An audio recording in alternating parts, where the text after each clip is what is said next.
You know, and I was talking to Brenda a little bit about it, but if you get too specific down to something that's minute, you can miss the plan that God has somewhere over here for you. So as you make a plan, what is our plan? And after I watched Wednesday night, I got it. Our plan is to make it to heaven. That sounds easy. It's like, yeah, well, wow, that's kind of, what a big deal, because as Christians, that should be our plan.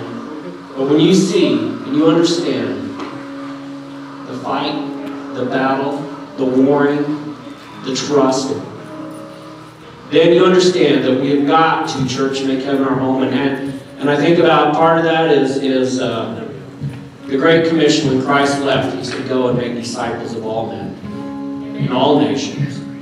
Brother Terry.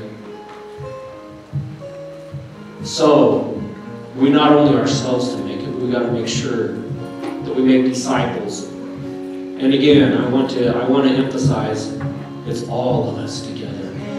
It's every one of us pouring into someone else. You know, you can receive something, that water that comes in goes, oh God, that's awesome. But if you just leave it here, what happens? It becomes stagnant, it's stale. And there's not, it's stagnant, stinky water. But so, if we're going to make disciples of all men, you've got to find someone to pour into. You've got to be poured into someone to keep that fresh river, or that river that runs through the throne of heaven, crystal clear. If you're giving it out, it's not going to be a cesspool or a swamp in the middle of... Leanna knows what swamps are in Louisiana, don't you? They don't smell very good, do they? What color are they? Green and slimy.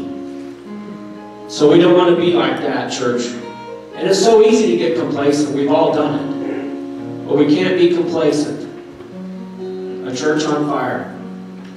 Announcements, honey.